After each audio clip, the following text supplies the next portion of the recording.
So in this portion of the stream, we're going to be editing. I say we, me, but if anybody in the chat contributes, that's pretty cool too. Editing my novel, The Ropesman's Tale, the tale of Thomas Derrick, a footnote in history, a real person who I've taken creative license with to create their own story set during the backdrop of Robert Devereux's famous attempted coup slash insurrection on Queen Elizabeth I in late 1500s, early 1600s England. Basically late 1500s. This whole ordeal ended around 1601. But let's take a look at everything. This is it. This is what we're working on. I always put the edit line where I've stopped from the last stream. We're on chapter 22 out of 30. I still have some notes for myself for like bigger structural fixes that upon this pass I've decided that I'd like to do. But here it is. Work, nevertheless.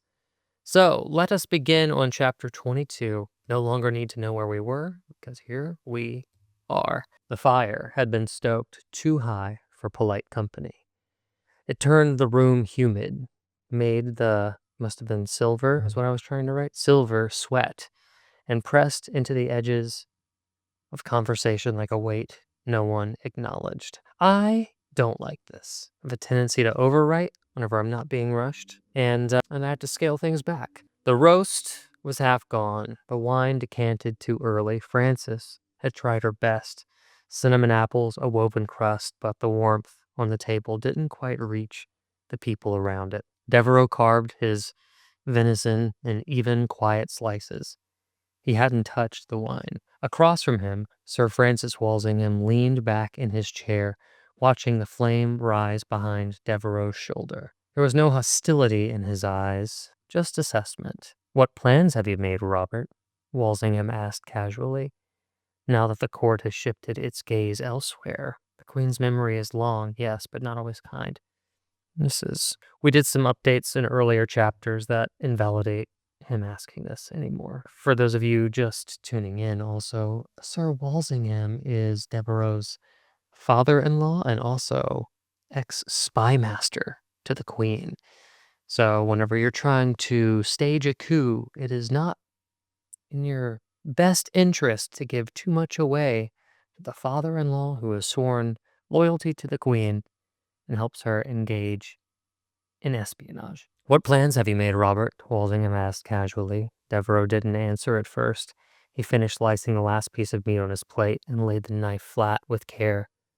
"I hadn't realized my future was still a subject of interest," he said, his voice level. "I assumed disgrace made a man dull." "Not dull," Walsingham replied, dabbing his mouth, "just difficult to place. No office, no income, no army. A man might feel untethered." That's what I meant to write there. Untethered and adrift are the same. Let's just go, might feel adrift. That's when ambition grows teeth. Ambition grows teeth. I wonder how old is the expression, idle hands are the devil's plaything, or idle hands, devil's, whatever. Idle hands are the devil's workshop. Let's see. 4th century theologian St. Jerome, the Canterbury Tales. Oh, I can use this. The phrases devil's workshop or devil's tools became common variations by the mid-1800s, so still could be a little anachronistic. So what's the original version of idle hands are the devil's workshop? It's in Latin. "An ungodly man may diggeth up evil, and his lips there's a burning fire." I don't know. Let's see. The Canterbury Tales. "And therefore saith to some good deeds that the devil, which is our enemy, not find you unoccupied." I like the idea of maybe just using this direct quote from the Canterbury Tales. "Do some good deeds," and then it's a quote within a quote. "Do some good deeds. The devil, which is our enemy, not find you unoccupied." Okay. "I hadn't realized my future was still a subject of interest," he said, his voice level. "I assumed disgrace made a man dull." "Not dull," Walsingham replied, dabbing in his mouth, "just difficult to place. Not dull, Walsingham replied, dabbing his mouth. No office, no income, no army. A man might feel adrift. Do some good deeds, let the devil, which is our enemy, not find you unoccupied. Devereux sat quietly. The tension turned the air a shade darker. Frances, sensing a shift, folded her napkin and forced lightness into her voice. Father, really, you speak as though Robert engineered his own fall from favor. She smiled, too wide. You forget, half the city, I think I need a damn dash there, but you forget, half the city seems to think the Queen's lost her reason. I've heard whispers at the bakery, the the milliners, that she's ruled too long, that her ear has been poisoned by her advisers. Walsingham gave her a look, gentle but pointed. And do you think gossip makes a case? No, she said, her smile flickering. Only that, overwritten still. No, she said. Only that not all the blame belongs to Robert, that's all. Walsingham refilled his wine, but didn't drink. We've heard some rumors, he said, but when they repeat with such precision, one begins to suspect they aren't whispers at all. They're smoke trails, which means somewhere, someone is fanning a flame. I feel like this chapter's out of place. Think Devereux. I'm making a note. Chapter 22 needs to happen before Dib and Thomas cross paths at the castle. Okay. Some structural things. This is feeling a little out of place. This chapter needs to happen 1 or 2 chapters earlier. Okay, so let's keep going though. We're looking kind of for trying to get rid of overwritten things. We're trying to pull out Elizabethan language to make this text more approachable and just kind of being pickier about some word choices. So, but when they repeat with such precision, one begins to suspect they aren't whispers at all. They're smoke trails, which means someone is fanning a flame. His gaze lingered on Devereux for a beat too long. I don't like describing things as a beat. That's kind of a placeholder. And overwritten. His gaze lingered on Devereux. Lingering is the beat. Devereux met it, unblinking. Frances broke the silence. Have you heard the one about the priest and the piglet? She blurted. It's indecent, but very clever. You'll excuse me, Devereux said, rising smoothly. I've had too much wine, perhaps. A moment. He nodded and stepped out of the dining room, letting the tension trail behind him like a cloak. The hallway was cold, dark, and quiet. Only the distant crackle of the dining room fire followed him, muffled by plaster and distance.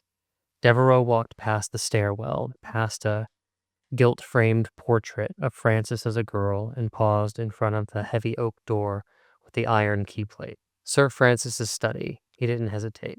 Oh, here I've been making the adjustment about I'm trying to be a little bit more rigorous to history. It's making it a little harder, to be honest with you, but Devereux's under house arrest at this point in real life. And so to have him at Sir Walsingham's house was this plot device that I orchestrated, but it doesn't work anymore. It just doesn't work anymore. Let's read through it and see if I could change it to something else. Maybe Sir Francis had kept something, or maybe the new placement of this chapter. I don't know. Only the distant crackle of the dining room fire followed him, muffled by plaster and distance. Overwritten. Devereux walked past the stairwell. And can play, hey, what's up? What's the goal of the script? I'm on page 17.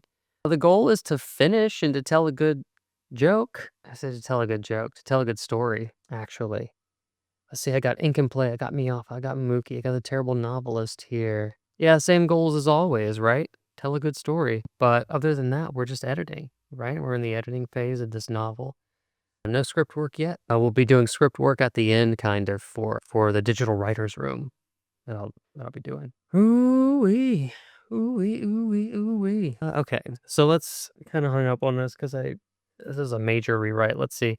Devereux walked past the stairwell, past a gilt-framed portrait of Francis. Yeah. Sir Francis's study, he didn't hesitate. The latch clicked softly as he entered. The room was colder than the rest of the house, as if Walsingham had ordered the hearth kept low to preserve the books. Shelves lined every wall, names and spines in Latin, Green, Hebrew, files arranged with ruthless precision. No candles on it, just gray daylight. No candles lit, just gray daylight pressing through a tall, thin window. Devereaux had been here before, once years ago. He remembered the map of London on the back wall, pinned with brass tacks and silk thread routes connecting known traders and rumors yet unproven. It had been like looking at the inside of his father-in-law's brain. Now the map was gone. In its place, a painting of a falcon mid-dive. He moved quietly, deliberately, to the desk. It was a heavy walnut piece, polished and severe. The surface was immaculate, an inkwell capped in pewter, parchment stacked square, quill sharpened and aligned to the edge with military precision. He tried the center drawer, locked, of course. He smiled to himself, still careful even in your own house. He crouched beside the desk and ran his fingers beneath the lip, hoping for a simple catch or hidden mechanism. Nothing. He rocked back on his heels and exhaled slowly through his nose. Devereaux scanned the plume. One shelf stood out, lower than the others, waist height, tucked just left of the fireplace. The books were there. The books there were all false bindings, decorative, useless. He knelt in front of it and began pressing his fingers to the third panel from the bottom had the faintest give. He pushed. It slid open with a glided whisper. It slid open. So much overwritten stuff here. He pushed. It slid open. Behind it, tucked into a notch, was a small silver key. The queen's insignia, lion and rose, was etched into the handle.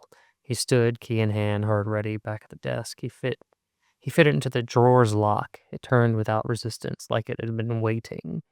Inside the drawer, a velvet-lined box, square and heavy, and at its center, nestled in royal blue, was Walsingham's private council seal. The last time he'd seen that seal in use, it had summoned men to die. Devereaux slowly reached in and took what he needed. He laid the parchment flat on the desk and weighed the corners down with a blotter and a book of verses he knew Walsingham never actually read. The quill was always trimmed, and the ink freshly black. Devereaux dipped the pen and waited just for a moment for the excess to drip. Then he wrote, not with speed, but with precision.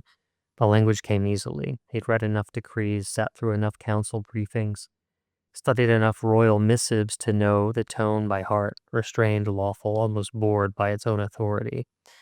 To the office of the royal executioner, by order of the crown and the Queen's Privy Council, you are hereby commanded to carry out the sentence of death on a traitor to the realm, deemed guilty of inciting unrest, heresy, and sedition against Her Majesty's rule. How else can Devereaux get his seal if he's under...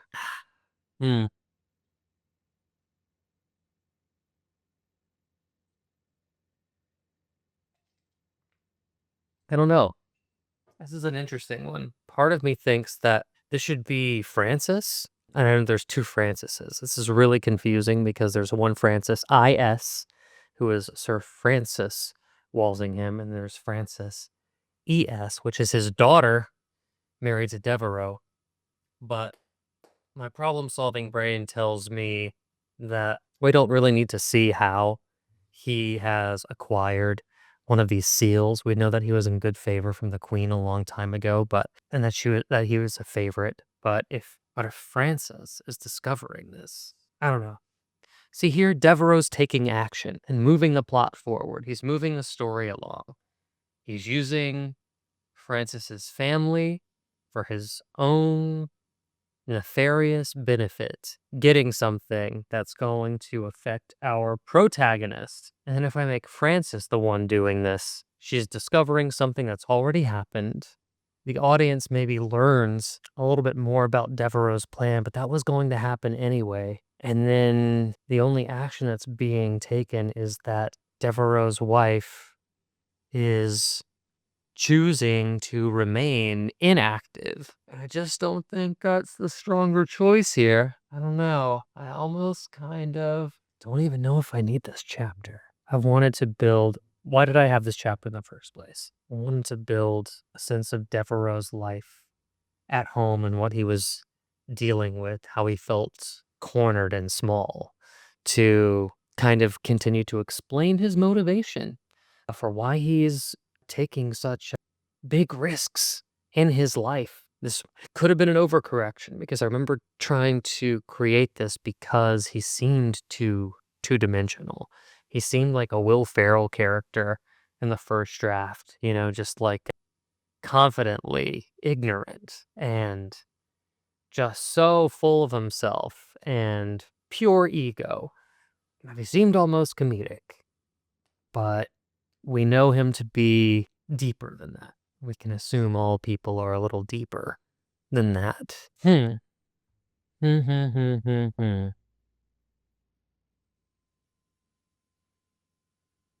A poll for what?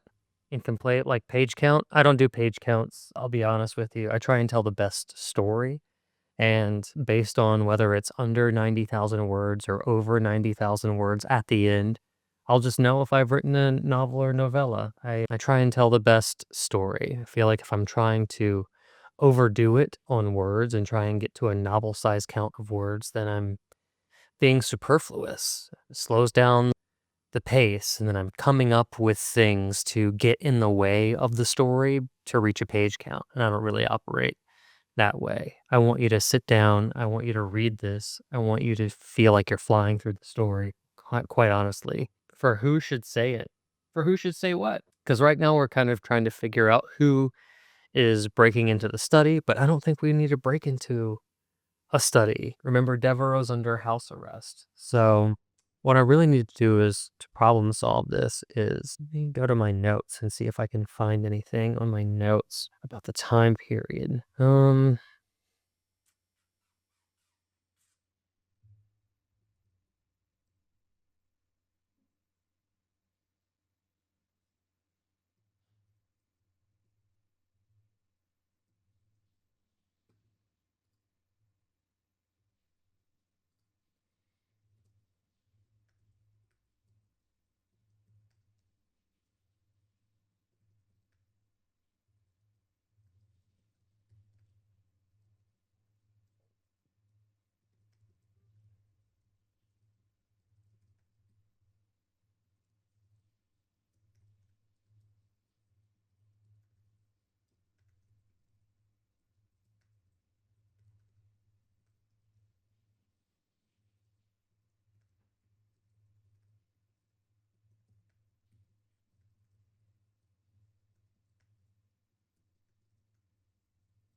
Okay.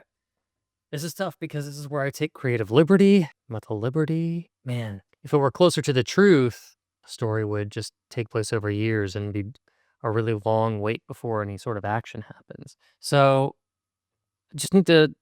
So if I'm already taking creative liberty, then I need to focus on something else. Like, well, if I'm already kind of like lying about what's happened here, let me create another lie, right? So a different lie that suits the new situation I've put myself in. So right now, if Devereaux's under house arrest, then maybe instead of stealing the queen's seal, he can get somebody else to steal the queen's seal or forgery,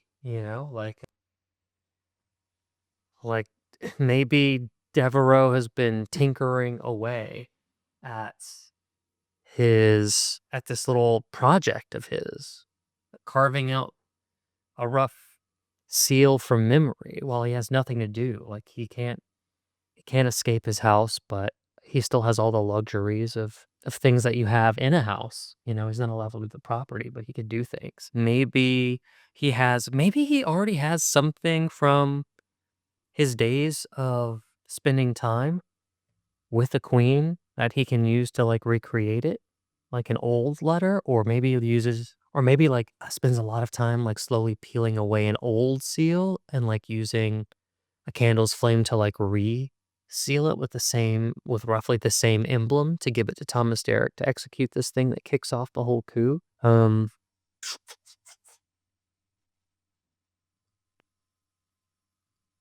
Let's see. Ink and Play says, I'm a word count person in novels, but scripts are different. Gotcha. Gotcha. Yeah. Word count? Yeah, it's interesting. You should always have like a goal for yourself, and everybody works differently.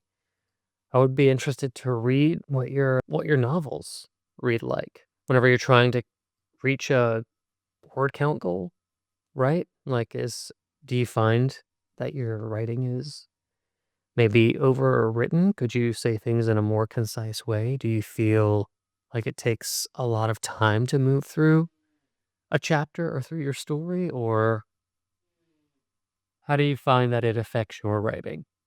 I'm just that curious. Okay. So maybe something that he can use as the queen seal that's not a seal, right? Maybe there's a statue or an old gift, a gift that he had taken from the castle, the queen seal that he can use, like the base of a. Oh, geez, I just don't know.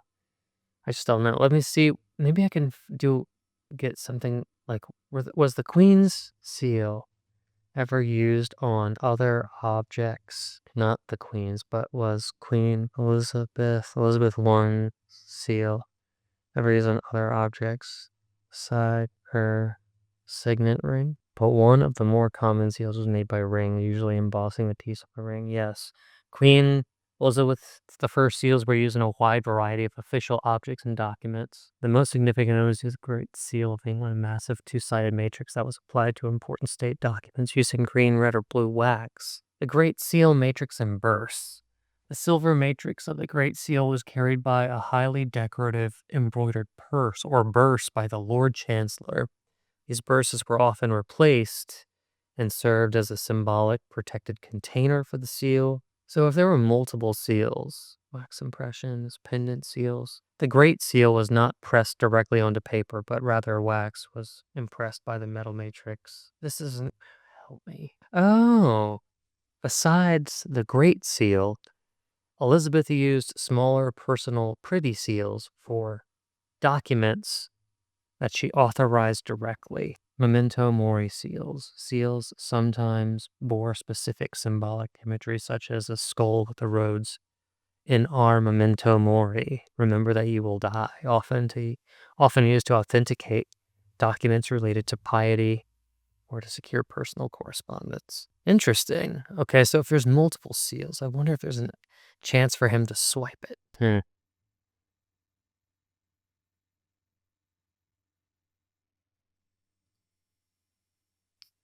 Let's see. Maybe there would be one chance for him to swipe it, and that would be whenever he like walked into her private chambers and he got smacked. But I don't think he would have known to have taken it in that moment. I think he has to bribe someone, get one of his lackeys to do it, get one of his lackeys to like bribe a Lord Chancellor or maybe a clerk.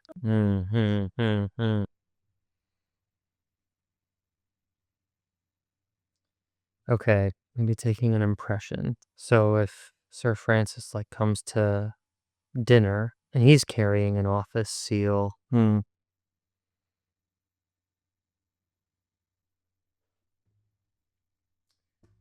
Um,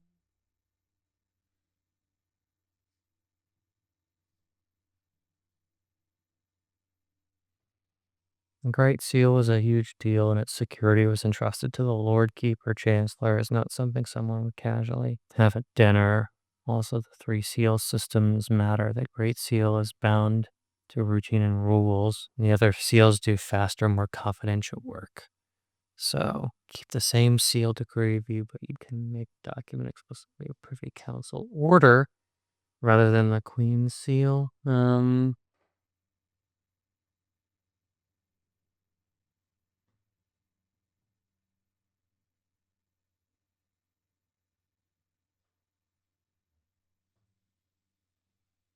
Yeah.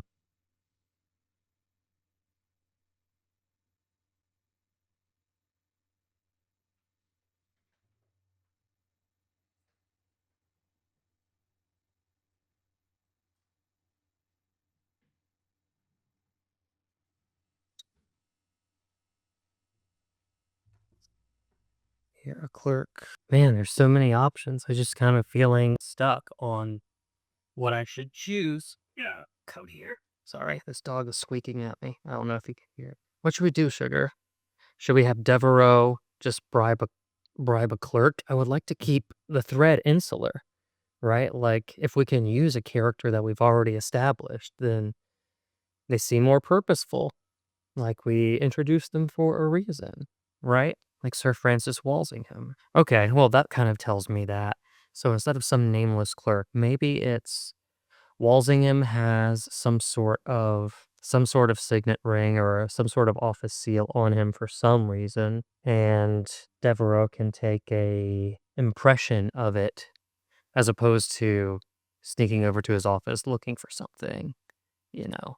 And it's not the Great Seal, which we've learned. It's like some sort of smaller one that means more confidential, faster work. I think that might be the way to do it, but I can't write with you in my hands, can I? No. No, Daddy needs to tap away on his little keyboard. Daddy needs to tap away on his little keyboard. Thank you, Sugar. Appreciate you. Okay, thank you for your writing advice.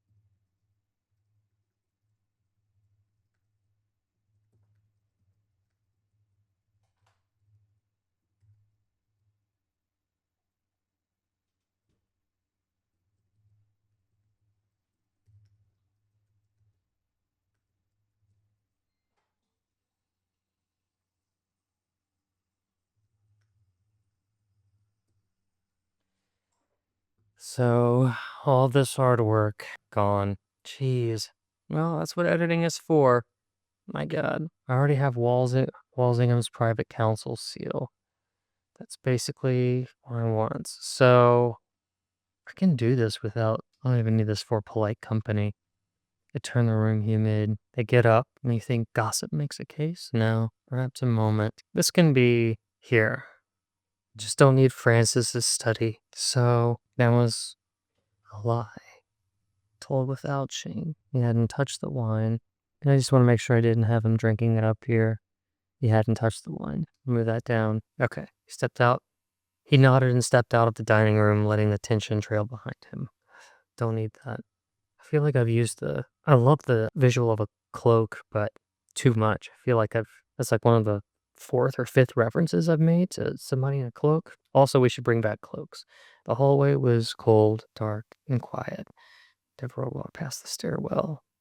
I don't need this iron key. I like this idea of Frances as a little girl. And then here, basically from here down, it's going to be new.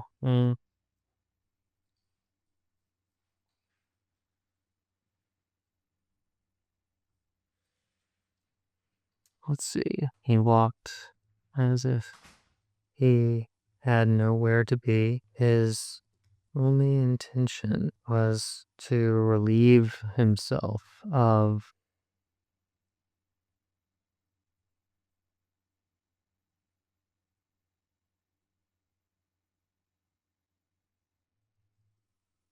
targeted conversation. Maybe I think we know this. I think we know this. I just wrote that beat. Already overwriting. No, let's just get him to the room and take the fucking thing. So he just needs to be out of earshot, eyesight of Francis. Both Francises. He meandered down the passage toward the back of the house. And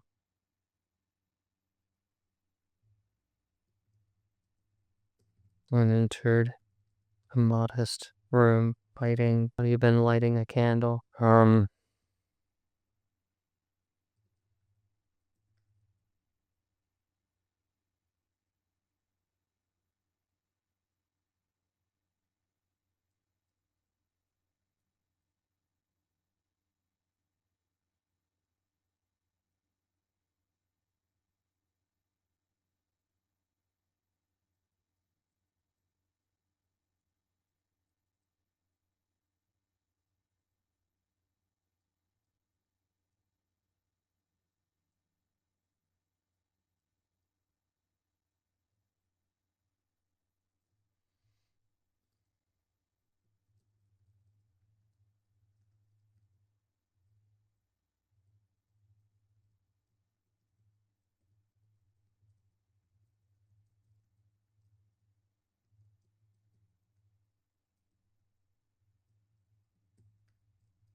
Mm, almost like a coat room is what I'm thinking. Like, so what does a coat room look like in Elizabethan England or Essex House? Coat room look like in Essex House, Elizabethan England? Wow. I don't know how accurate this is, but I'm getting a lot of pictures of Essex House. Obviously, the Elizabethan room. Oh, that's kind of cool. So I'm seeing like an antique chair, high back chair with a lamp. I'm seeing carved wooden walls. I'm seeing a big rug. I'm seeing a big, almost chest level fireplace, hearth. I'm seeing dark reds in the color scheme. Seeing what else looks good. It's a combination of wood floors and rugs. I don't know how accurate this is, but I like the vibe. Mookie says writing can be a painful way too often. And hello all. Yes, thank you for greeting us with those words of wisdom. That it's true. Gabe says 90 and 120 pages and 1 minute page.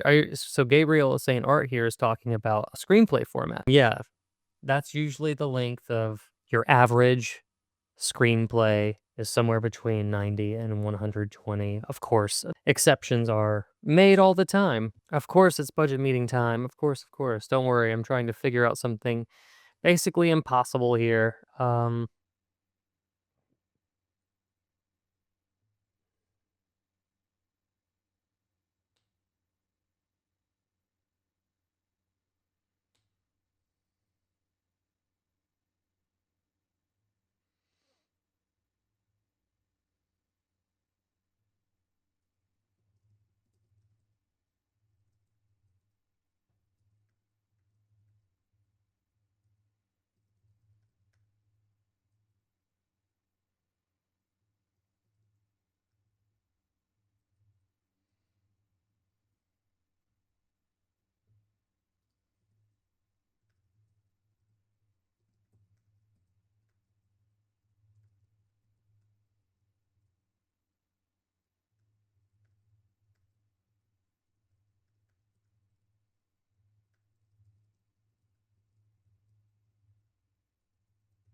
Ugh, I gotta say, it's going pretty slow on this fucking novel edit. This one chapter is gonna be very difficult because I don't know what Francis has like in a coat in his coat room there in the banal quiet of the coat room. Devereaux saw it. So Francis, for all his expertise in espionage, entrusted me had but one fatal flaw. Fatal flaw is a little, it's too harsh. Let me get a synonym for flaw. One weakness was trust in his daughter. Left a second thought in their coat room. Is coat room one or two words? One? Yeah. Ooh, another word for cloakroom. I can use my cloak word again. Set his belongings. Hung his belongings. So, oh geez. How's it going out there? Guys, this one's a tough one. I don't think I was ready for this today, to be honest. Let's see.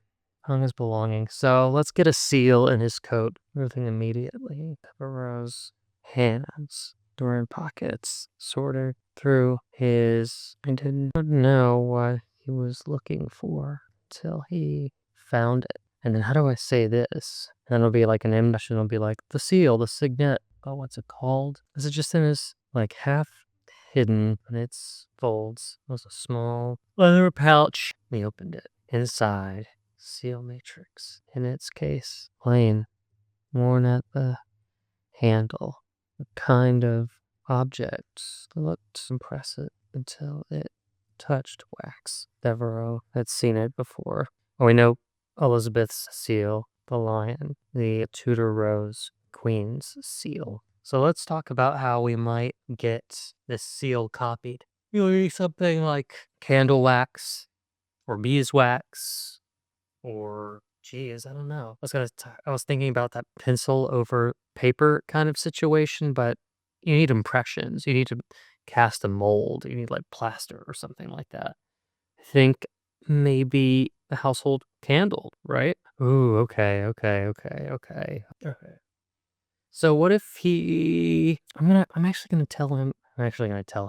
gonna maybe write it that he has lit a candle, and then we can get a knife or something sharp or even his fingernail to scrape some of the wax off of the candle, mold it in his hands, maybe over the flame. I'm just trying to think of like how would MacGyver do this, like with something that he had. So he has a bunch of wax, he has fire, and he can kind of like lightly start to warm it up over the flame, press it into the seal, peel it off, and now he has a forged copy of the Elizabethan seal. But I want to make sure I have him light that candle. You'll excuse me, blah, blah, blah. Lit candle in hand. There in the vanilla quiet of the code room, Devereaux saw it. Sir Francis, for all of his expertise in espionage, had but one weakness: his trust in his daughter. Left, this is kind of an in-dash situation. His trust in his daughter. Left without a second thought in their cloakroom, hung his belongings. Let's say his belongings. Left without a second thought, hung in their cloakroom. I think is a better way to say it. Jesus. Moving immediately, Devereaux's hands sorted through Walsingham's pockets. He did not know what he was looking for until he found it. Half hidden in its folds, till he found it. Half hidden in its folds was a small leather pouch. He opened it. Inside lay a seal matrix in its case, plain, worn at the handle, the kind of object that looked unimpressive until it touched wax. Don't eat this. Devereaux had seen it before. The lion, the Tudor rose, the Queen's seal. Rome looked around the room, formulating a plan second by second. His eyes stopped on the very candle he was holding. The wax was clean and pale, beeswax. Turned the candle in his hand. He scraped his thumbnail down the side, peeling thin curls. Fell into his palm. Then, holding them over the flame, he pressed them together, rolling the wax between his fingers until it softened. Then, working quickly, Devereaux pressed the warmed wax onto the seal. He held it there for the count of 1, 2, 3. Then lifted. The impression was sharp. The Pelion, the rose, it was there for the taking. Devereaux slid the wax mold into courage, tucked it into his pocket, and returned the seal to its case. He opened the door and stepped out into the corridor with nothing in his hands and nothing on his face. Dinner table. Francis was still talking, still performing for her father. Devereaux walked back in unhurried pace, his heart throbbing underneath his, I don't know, dress shirt, not a smock, blouse, smock, or a basic linen undershirt was the precursor to a modern dress shirt, simply as a shirt for men and a smock or shift for women. I guess just shirt. Okay, cool. The wax mold in his pocket weighed no more than a coin, but was infinitely more valuable. I do think I need to write this thing. Where'd it go? He ducked into his study.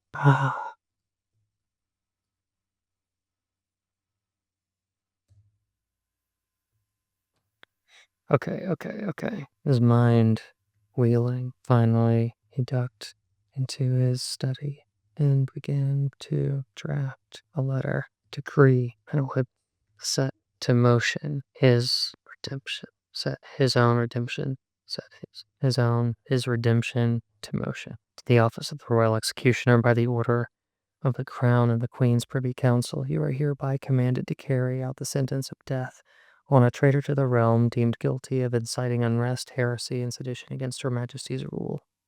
The script was flawless, familiar. The real weight came when he reached the end where the signature should be. He hesitated, not from fear, but from reverence. Not from, gross. And he reached for the seal. And here, he doesn't know. Okay, that makes sense to me. What is it, 2:30? We did one chapter. That was our chapter. It still might belong somewhere else. Maybe it doesn't need to be moved now, actually. Chapter 23, The Honored of Edward Marlowe. Let's take a look at this. Maybe it does. Man, it's a lot. It's a lot. Let's take a small break and check to the chat. How's it going out there? That was editing a chapter of a novel. Some pretty significant changes there. Have a feeling that I'll be visiting this again in the future. Takes so long to be happy with something, right? Well, I hope you enjoyed it. But thanks for sticking around for the novel editing portion of The Ropesman's Tale. And next week we'll tackle chapter 23.